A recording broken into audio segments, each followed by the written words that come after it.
Opa, tudo bem? Eu sou o Luiz Camargo e seja muito bem-vindo. Uma das maiores conquistas da humanidade é a máxima da nossa civilização ocidental, onde todos são iguais perante a lei. Mas é óbvio que essa máxima não eliminou por completo o racismo em nosso meio. Em pleno século XXI, esse mal às vezes insiste em dar as caras, mesmo não encontrando mais sustentação legal ou científica. Sendo assim, a melhor forma de vencer o resquício dessa ideia que já assolou tanto o nosso mundo é não mais estabelecer grupos raciais que nos diferenciem. Por isso que, no meu entendimento, não tem nada mais racista do que comemorar o Dia da Consciência Negra. Visto que não tem nada mais racista do que continuar categorizando os seres humanos em raças. Os animais possuem raças. Cachorro e gato têm raça. Já nós, a única raça que verdadeiramente nos confere é a raça humana.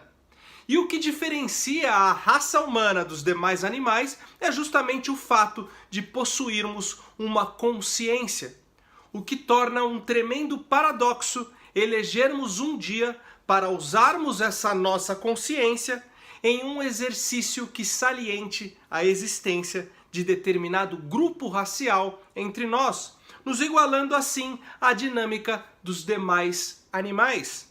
Ou seja, o racismo é tipo aquela criança chata e mimada que só para de importunar quando paramos de dar atenção a ela. Mas o grande problema é que as pessoas confundem preconceito com racismo.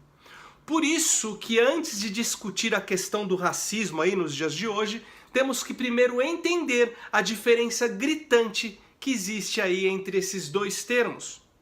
O preconceito é um fenômeno instintivo, um processo psíquico a qual todos nós estamos submetidos. Por exemplo, se eu falar para você que meu tio é médico, seu cérebro automaticamente categorizará meu tio em um determinado grupo de pessoas que você já conhece. Provavelmente você logo pensará aí em um cara vestido de branco com um estetoscópio pendurado no pescoço. Só que quem disse que o meu tio costuma aí se vestir de branco e usar um estetoscópio? Meu tio de certo não terá nada a ver com o médico projetado na sua cabeça. E isso é um preconceito? É uma ideia preconcebida que não vai de encontro com a realidade. Assim como às vezes você aí não come certo alimento por causa da aparência. Isso porque, por alguma razão, seu cérebro categoriza instintivamente esse alimento do mesmo grupo daqueles alimentos que você considera ruim ao seu paladar. Vou dar um outro exemplo. Uma criança aí que na escola sofre com pesados bullying infringidos por um garoto ruivo. Ela pode crescer e desenvolver aí no seu psicológico uma aversão inconsciente e instintiva a pessoas ruivas em geral. Só que, como eu sempre digo, o que nos diferencia dos demais animais é a capacidade de ir contra as pulsões instintivas. Sendo assim, no caso de uma pessoa que ficou traumatizada com o garoto ruivo aí da sua escola, ela tem total capacidade de perceber que essa aversão contra ruivos é um conceito irracional, é uma ideia pré-concebida instintivamente que não deve ser externada de forma alguma em atos concretos. Ela não pode sair por aí hostilizando pessoas ruivas, visto que todos somos iguais e não é aí a raça ou a cor da pele que pode determinar qualquer traço da nossa personalidade. Por isso é nossa obrigação de ser humano evitar certas atitudes ou decisões baseadas em preconceitos. Porém, em certas ocasiões, o preconceito pode ser usado para o nosso próprio bem. Por exemplo, você avista aí na rua um sujeito e por algum motivo você desconfia que ele pode ser um bandido prestes a te assaltar. A sua reação instintiva será virar na primeira esquina para assim desviar do perigo.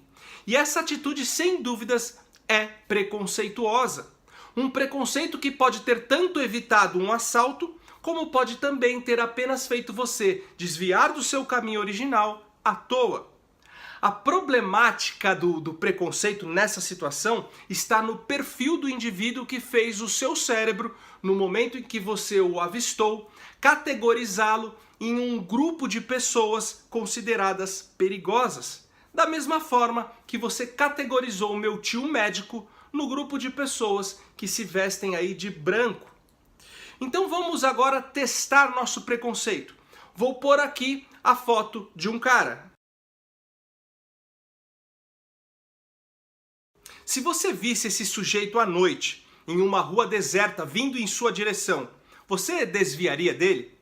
Talvez sim, né? Nesse caso, o seu preconceito ajudou a você a se livrar de uma tremenda fria, pois esse cara é um assaltante que foi capturado aí pela polícia do Amazonas. Agora vou pôr aqui a foto do filho do Will Smith.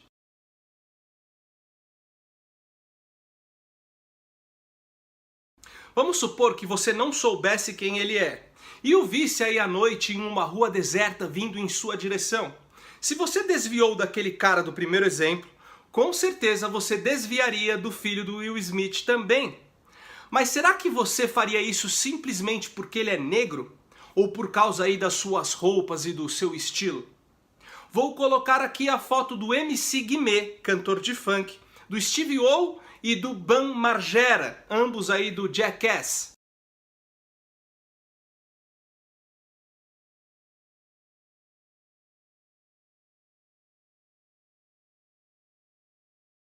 Vamos supor que você também não faça ideia de quem eles sejam. Na mesma situação da rua deserta, com certeza você desviaria deles também. Só que eles não são negros, são brancos. O preconceito está única e exclusivamente vinculado ao estilo e às vestimentas de cada um.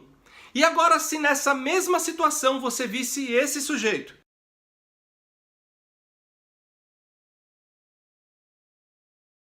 eu tenho absoluta certeza que você não desviaria. Ele é negro, só que ele está todo elegante e bem vestido.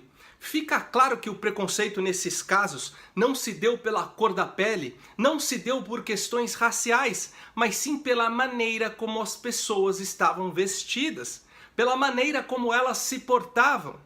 É óbvio que um cara pode estar vestido aí como um maloqueiro e ser uma pessoa de bem que jamais te faria mal algum, muito pelo contrário, te devolveria uma nota de R$100 se visse ela caindo aí do seu bolso. Assim como um sujeito de terno poderia ser o maior bandidão e te assaltar. Bom, entendido o que é preconceito, podemos agora partir para o racismo. Enfim, o racismo se pauta na nefasta ideia de que existem raças humanamente mais elevadas do que outras, gerando no racista não um preconceito instintivo, mas sim um conceito formulado através de uma crença racional. O racismo, sem dúvida nenhuma, é um dos maiores males da humanidade. Mas diferente do preconceito, o racismo não é algo natural que sempre existiu. Muito pelo contrário, é uma prática recente e desenvolvida aquém dos nossos processos psíquicos naturais. O racismo é um conceito moderno. Ele surgiu exatamente aí na transição da era agrícola para a era industrial.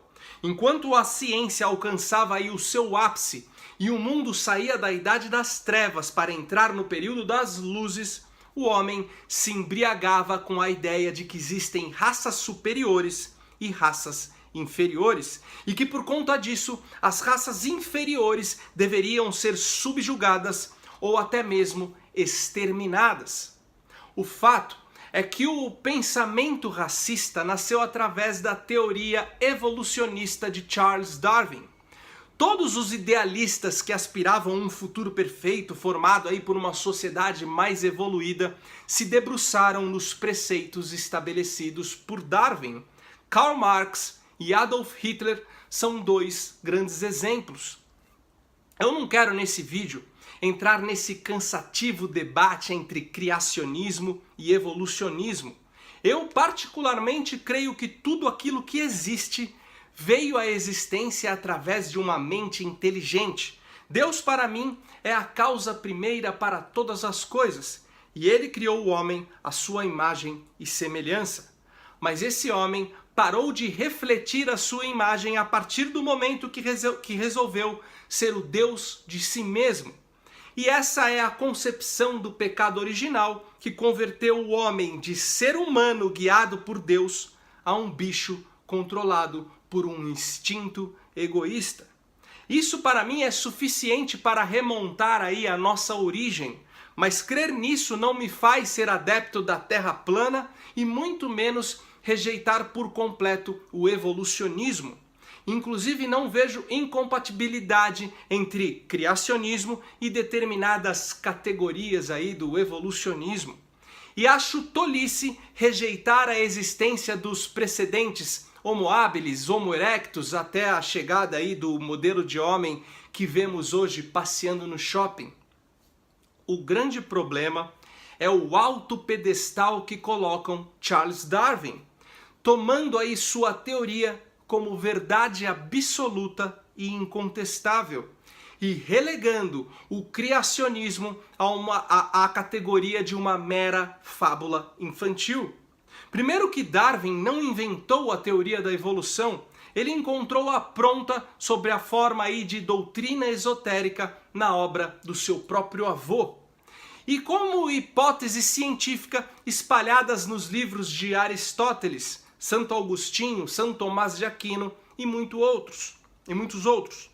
Hoje, os teóricos aí do design inteligente conseguem refutar com brilhantismo o darwinismo, mas mesmo assim é a evolução das espécies de Darwin que a comunidade científica aceita como a verdade definitiva para evocar nossas origens. Só que é no darwinismo que podemos encontrar a origem para o racismo e os genocídios ocorridos no século XX. Eu vou ler aqui alguns parágrafos de Darwin para que você tire suas próprias conclusões. Eu vou deixar também no final da descrição desse vídeo a bibliografia dessas citações. Em algum período futuro, não muito distante se medido em séculos, as raças civilizadas do homem vão certamente exterminar e substituir as raças selvagens em todo o mundo.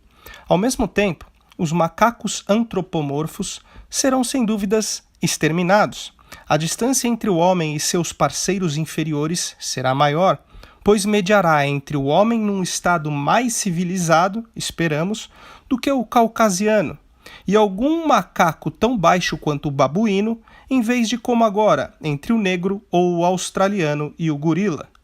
Antes de Darwin, os povos eram escravizados por questões geopolíticas. Uma nação ou uma tribo era conquistada por outra e por isso seu povo acabava sendo escravizado pela nação ou pela tribo vencedora. Inclusive nessa dinâmica, os negros escravizavam os próprios negros. Os europeus nem sempre caçavam os escravos, eles compravam de outros negros. Zumbi dos Palmares, que é celebrado aí no dia de hoje, possuía inúmeros escravos. O primeiro proprietário de escravos dos Estados Unidos não foi um branco, mas sim um negro angolano que adotou o nome de Anthony Johnson. Mas enfim, voltando aqui. Foi Darwin que estabeleceu o horrendo critério de raça inferior e superior, dando aval para que as supostas raças inferiores fossem escravizadas por aqueles que se arrogam pertencentes a uma raça superior. Agora eu vou ler uma outra citação de Darwin que também pode ser bastante conivente com essa maligna dinâmica racial. Olhando o mundo, numa data não muito distante, que incontável número de raças inferiores terão sido eliminadas pelas raças civilizadas mais altas. E para finalizar, eu quero ler uma última citação darwinista, onde deixa claro que em nome de uma pseudo-evolução humana, deveríamos liquidar todos os indesejáveis da sociedade. Entre os selvagens, os fracos de corpo ou mente são logo eliminados, e os sobreviventes geralmente exibem um vigoroso estado de saúde. Nós, civilizados, por nosso lado, fazemos o melhor que podemos para deter o processo de eliminação. Construímos asilos para os imbecis, os aleijados e os doentes. Instituímos leis para proteger os pobres e os nossos médicos empenham ao máximo da sua habilidade para salvar a vida de cada um até o último momento. Assim, os membros fracos da sociedade civilizada propagam a sua espécie. Hitler, além de ser pró-aborto e pró-eutanásia, ele estabeleceu no seu governo que todas as pessoas que nasciam com alguma deformidade física ou mental deveriam ser eliminadas, pois assim em um futuro próximo teríamos uma sociedade perfeita que seria formada apenas por homens fortes, saudáveis e geneticamente superiores. A grande verdade é que o comunismo e o nazismo arregimentam sua estrutura em nome de uma suposta evolução, em nome de um próximo passo na cadeia evolutiva. Um responsabiliza a dinâmica das classes sociais como o grande obstáculo para essa evolução, e o outro evoca critérios genéticos e raciais, mas os dois se embriagam em um futuro hipotético onde o homem atingirá sua plenitude e construirá um mundo perfeito. O único detalhe é que antes disso, uma revolução se faz necessária. E esse mundo perfeito nascerá banhado no sangue de milhares de pessoas. Um racista sente ódio por outras pessoas, pois está incutido consciente ou inconscientemente nele que é a existência aí de determinadas raças que impedem que o mundo seja um lugar melhor. E é uma ignorância abissal ou uma tremenda canalice quando os formadores de opinião e a mídia fazem uma conexão entre conservadores e os imbecis supremacistas brancos ou neonazistas. A premissa base aí do conservadorismo é justamente rejeitar qualquer tipo de ideologia que prometa um mundo melhor. O conservadorismo não se baseia em ideologias, se baseia na realidade. E a nossa realidade é naturalmente caótica. Os conservadores são pessoas que aceitam a vida como ela é, por isso imperfeita. O conservadorismo jamais vai olhar para um futuro hipotético para assim desenhar o que deve ser feito no presente. O conservadorismo olha justamente para o passado, para assim rejeitar o que deu errado e preservar o que deu certo. E entre as coisas que deram certo estão os nossos valores judaicos cristãos, que relegaram à civilização ocidental a ideia de que todos os homens são iguais, independente aí da sua raça ou da sua classe social. Todos somos iguais perante a Deus e todos carecemos da mesma graça, e por isso todos nós devemos possuir os mesmos direitos aqui nesse mundo que jamais será perfeito. E ironicamente, todos os que depositam nos conservadores a causa do racismo são justamente os que querem, em nome de uma ideologia que nunca deu certo, eliminar da sociedade os valores judaicos cristãos que justamente salvaguardam a noção de que todos nós somos iguais. Mais do que isso, de que todos nós somos irmãos. Bom, mas aí você pode se questionar, e a tal da evolução dos homens? E aquele tão esperado próximo passo na cadeia evolutiva? Pois é, eu acredito que essa evolução não seja algo que ainda vá acontecer. Não acredito que seja algo futuro, mas sim algo que ocorreu há 2000 anos atrás, quando surgiu na região da Palestina uma pessoa que, apesar de ser homem, também era Deus, e que por amor entregou a sua vida para que através dele todos nós, independente de raça, sexo, classe ou etnia, pudéssemos nos tornar um só com ele. A evolução tão anelada só se estabelece quando passamos a refletir a imagem e a semelhança de Cristo, pois é aí que de meras criaturas nos tornamos filhos de Deus. Curte e compartilha esse vídeo, deixe aqui algum comentário. Eu não consigo aí responder todos, mas leio a maioria. Confere aí sua inscrição e o sininho. Se você puder contribuir financeiramente com o canal, o link do nosso Apoia-se está aqui na descrição. Me segue também no Instagram e no Facebook. Então até o próximo vídeo. Valeu!